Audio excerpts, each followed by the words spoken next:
I was walking across the empty train station parking lot after midnight, my head full of rejection and bills, when I heard a woman's voice calling out. She had missed her train, stranded with nowhere to go, begging me for a ride to the next city. I knew I couldn't afford to lose another night, but I also knew what it felt like to be left behind. So I said yes, not realizing who she really was. The train rattled over the tracks as midnight approached. Ryan Carter sat by the window with a worn folder in his lap. Inside were resumes he had handed out too many times and notes from a meeting that had ended with another rejection. He had traveled across the state to present himself, hoping to finally get out of the cycle of dead-end jobs. But the answer had been clear. They wanted younger candidates, or people with degrees, or men who hadn't spent the last 10 years turning wrenches just to stay afloat. He had thanked them for their time, shaken hands, and walked out knowing he had wasted money he didn't have. Now the train rolled into his hometown station. The clock above the platform showed after midnight. The waiting area was nearly empty. Ryan stepped off with his bag over his shoulder, feeling the weight of failure, but forcing himself to move forward. Tomorrow morning, he had one more chance, another meeting in the neighboring city. This one mattered even more. If he missed it, he wasn't sure how much longer he could keep paying bills and raising his daughter without slipping under. He crossed the silent station and headed to the parking lot where his old sedan sat under a flickering streetlight. The car was tired but reliable, the same as him. He unlocked the door, ready to drive home and collapse for a few hours before heading out again. That's when he heard a voice. "Excuse me. Please, can you help me?" A woman stood a few yards away. She looked out of place in the empty lot, clutching her bag with both hands. Her voice was calm but desperate. She explained she had missed her train to the next city. She had an important meeting in the morning, something she couldn't afford to be late for, but every option was gone. No buses, no taxis, nothing at this hour. She asked if he could possibly drive her there. Ryan hesitated. He had promised himself to go straight home, rest, and leave early in the morning. But he remembered the sinking feeling of being stranded, of watching doors close because life didn't bend. He had felt it today, sitting in a conference room where his experience meant nothing. "I'll take you," he said finally. Relief washed over her face. She thanked him quickly and climbed into the passenger seat. Ryan started the car, pulled out of the lot, and guided the headlights onto the dark highway. The road stretched long and quiet. She told him about her meeting, about how much was at stake. He listened and kept his eyes on the lines flashing beneath the beams. He didn't share details of his own failures, only admitted he also had somewhere important to be tomorrow. Their words were brief, but there was an unspoken understanding between them.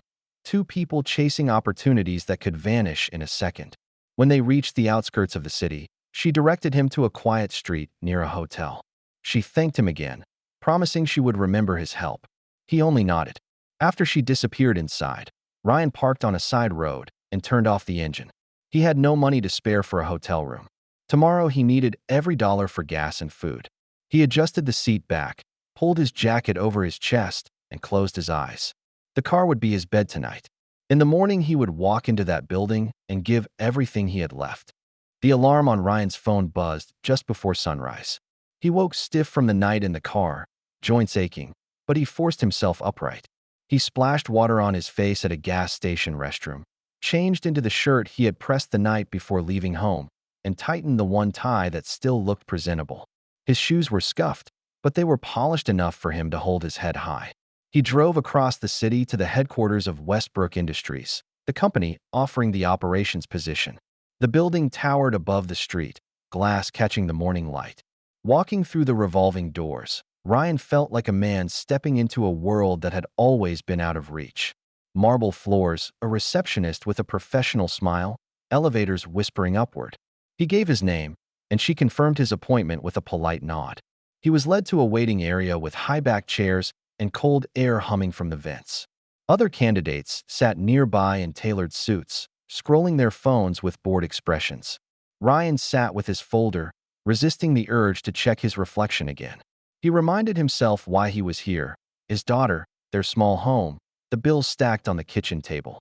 He couldn't let exhaustion or nerves define him. At exactly 9, an assistant opened the door and called his name. Ryan followed her down a corridor lined with framed photographs of assembly lines, factories, and smiling workers. She ushered him into a glass-walled conference room. Two people sat at the table already, a middle-aged man in a tailored gray suit and a woman with sharp eyes and a clipboard. Ryan shook hands, sat down, and steadied his breathing. The man introduced himself as Thomas Grant, senior manager. The woman was Claire Willis from Human Resources. They asked about his background, and Ryan answered with the truth. Years in repair shops, long nights keeping failing machines alive, and the discipline to keep moving forward even when everything seemed broken. Then the door opened. Ryan looked up, and his chest tightened. The woman from last night walked in. She wore a navy suit now, hair pinned neatly, carrying the presence of someone who belonged in this room. For a moment her eyes flicked to his, recognition sparking. She did not show surprise, only adjusted her seat at the head of the table. Thomas addressed her with respect. "Good morning, Director Hayes." Ryan felt the floor shift under him. Director? She wasn't just another manager. She was the decision-maker. The woman he had driven across the dark highway was the person with the power to choose his future. "Let's continue," she said smoothly, her gaze steady on him. The interview pressed forward. Thomas asked why he had missed the first meeting scheduled 2 weeks earlier. Ryan answered simply, voice firm. "Circumstances delayed me, but I made sure to be here today, no matter the cost." Director Hayes watched him closely, her expression unreadable. When Claire asked how he handled pressure, Ryan leaned forward. "Machines fail. People expect excuses. But excuses don't fix problems. You focus, you find the solution, and you finish the job. That's what I've done my whole life." There was silence for a moment. Thomas nodded, making notes. Claire asked the next question, but Ryan could feel the director's attention like a weight. She wasn't just evaluating his resume. She was measuring the man who had chosen to help her when no one else had. As the interview wrapped up, Thomas thanked him for his time. Claire offered a polite smile, but it was the director's words that stayed with him. "Mr. Carter," she said evenly, "we'll be in touch very soon." Her eyes held his for a second longer than protocol required. Ryan left the room with his heart racing. He couldn't tell if he had just been given a chance or if the night before had complicated everything beyond repair. All he knew was that the truth between them was now part of the story. Ryan stepped out of the conference room and walked toward the elevators, trying to steady his nerves. He had answered the questions honestly, but honesty had not always been enough in places like this. He knew that men in suits wanted credentials, not stories of busted knuckles and nights under broken engines. Still, something in Director Hayes' eyes told him this was not over. He had just reached the lobby when a voice called after him. "Mr. Carter, wait." It was Claire, the HR officer. She looked uneasy. "The director would like you to stay for a while. There's been an issue at one of our plants. She thinks you might be able to help." Ryan frowned. "I don't work here." "Not yet," she replied. "But she insists." Minutes later, he was riding in the back seat of a company car beside Director Hayes. She sat straight, phone in hand, giving rapid instructions to someone at the other end. Her tone was clipped, efficient, but her glance at him was softer, almost questioning. The car pulled into Plant 3, a sprawling facility on the edge of the city. The parking lot was crowded with workers standing outside, supervisors pacing with radios. Inside, the production floor buzzed with tension. A key conveyor line had stopped, and every idle minute was costing the company thousands. Engineers clustered around the machine, exchanging technical jargon that went nowhere. Hayes walked briskly ahead, her heels sharp against the concrete. "We've been down for 2 hours," a supervisor explained. "We've replaced sensors, checked the belts, nothing's working." Ryan stepped closer, ignoring the wary looks from staff who didn't know who he was. He crouched by the massive assembly, letting his hands trace the housing of the hydraulics. The smell hit him immediately, burnt oil and overheated fluid. "Has anyone checked the secondary filter housing?" he asked. Blank stares met his question. One engineer shook his head. "Primary filters were swapped last month." "Not primary," Ryan said firmly. "Secondary. Most people forget it exists. It clogs faster under heavy load." Hayes folded her arms, watching him. "Show us." Ryan rolled up his sleeves, asked for a wrench and a flashlight. In minutes, he had unbolted a hidden panel and pulled out the filter. It was thick with sludge, black with buildup. He held it up for them to see. "Here's your problem." The supervisor barked an order, and within minutes the filter was replaced. The line restarted with a hum that rolled into steady rhythm. The conveyor belts moved, parts sliding in order, workers cheering with relief. The plant came back to life, and with it, the flow of money that had been bleeding away all morning. "How did you know?" one engineer asked, still staring at him. "Machines talk," Ryan answered. "You just have to listen." Hayes stepped forward, her gaze locked on him. The formality in her voice was gone. "That was impressive." Ryan wiped his hands with a rag, meeting her eyes. "That was just another Tuesday. This is what I do." The staff dispersed, the crisis resolved. Hayes lingered, studying him in silence. For the first time, Ryan saw more than a polished executive. He saw a woman measuring whether she could trust a man like him in her world. "Mr. Carter," she said finally, "I'd like to continue this conversation later today. Don't leave the city." Ryan nodded, though his chest was tight with uncertainty. He had come for a job interview. Now he was in the middle of something much larger. Ryan returned to his car after the plant incident, exhausted but more alive than he had felt in months. He sat behind the wheel and stared at his hands. They were stained with oil, but those same hands had just saved a multi-million-dollar line from collapse. He wondered if it would matter or if, by tomorrow, executives would forget the man who fixed their problem. He drove back toward the edge of the city, where he had parked the night before. He needed rest before deciding what to do next.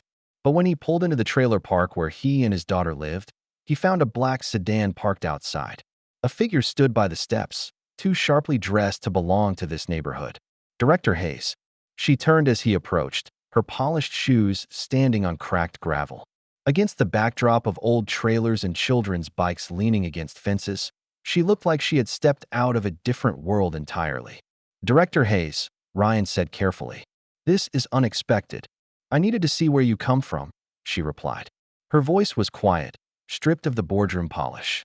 "I can't ask you to trust me unless I know who you really are."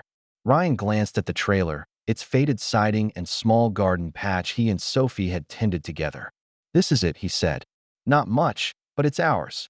Hayes studied the yard, the tomato plants rising in neat rows, the worn swing tied to a tree branch. Her expression softened. "It's honest," she murmured. "More honest than most places I spend my time." The door opened. Sophie ran out, backpack half-zipped, braids bouncing.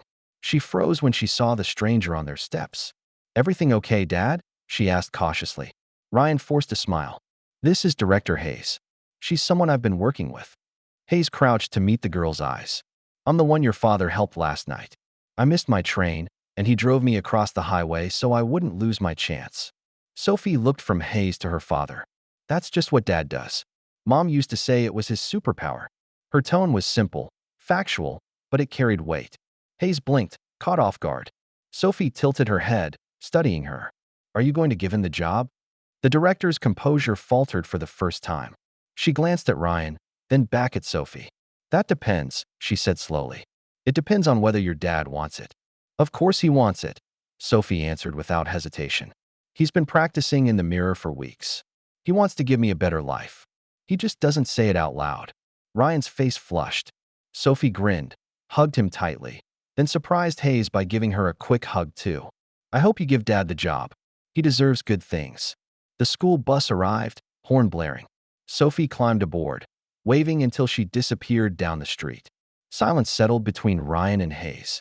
"She's remarkable," Hayes said softly. "She's the best thing I ever did," Ryan replied. They stood there for a moment, the morning sun cutting across the gravel. Then Ryan crossed his arms. "Why are you really here, Director?" Her eyes dropped. When she spoke, her words carried weight. 3 months ago, my father died. He built this company from nothing, but the board wants cuts, layoffs, quick profits. Yesterday, I was driving to approve it all when I met you. And you reminded me of what he built this company for. People, not numbers." Ryan studied her, unsure if she was confessing or recruiting. "This isn't about charity," she continued. "It's about finding someone who will hold me accountable. Someone who sees problems differently. That's why I'm here." Ryan stood silent for a long moment after Hayes' words. He had heard speeches before from managers who wanted loyalty while giving nothing back. But her tone was different, stripped of pretense, weighted with something raw. "You're asking me to step into your world," he said slowly. "That's no small thing." Hayes nodded. "I know. But I also know you see things I don't. Yesterday at Plant 3, you solved a problem my engineers couldn't. And last night, You gave up rest and money to help a stranger. That's the kind of judgment I want by my side. Ryan exhaled, his gaze moving to the tomato plants pushing up in their garden bed. He thought of Sophie, of the long nights juggling bills and homework, of his father's voice telling him that character mattered more than gain. Then he looked back at Hayes. If I take this, I have two conditions. Her brows rose slightly. Name them. First, he said, I don't walk away from people who gave me a chance. Murphy hired me when nobody else would. If I leave, I'll train someone to replace me. That means 2 weeks, no less. Done, Hayes replied without hesitation. Ryan studied her, then gave the second condition. Before I sign anything, you sit down to dinner with me and Sophie. No boardrooms, no speeches. Just us at our table. If you want me in your company, you need to know who we really are. And my daughter deserves to know the person changing our lives. For the first time since he met her, Hayes seemed caught off guard. Her polished composure cracked, just for a breath. Then she gave a small, genuine smile. I'd like that. The tension in Ryan's chest eased. Then we'll see where this goes. 2 weeks later, he walked through the glass doors of Westbrook Industries, not as a desperate applicant, but as the new operations manager of Plant 3. Sophie had picked his shirt, a crisp white one with small silver dots she swore looked professional, but not boring. In one hand, he carried a briefcase Hayes had given him. In the other, his father's old wrench case. One symbolized the future, the other the roots he refused to abandon. His first days were a blur of meetings, facility tours, and stacks of paperwork. But he found himself most at ease on the floor with the workers. They eyed him warily at first, waiting to see if he was another executive who didn't understand them. He listened, asked questions, and fixed problems before they spiraled. At lunch, he overheard one veteran mutter to another, "At least this one knows which end of a wrench to hold." That meant more than any title. Later that week, Hayes leaned casually in his doorway. She noticed his father's toolbox on the desk beside Sophie's school photo. How's your first week? She asked. Busy, overwhelming, Ryan admitted. Then he smiled faintly. But it feels right. For the first time in years, he meant it.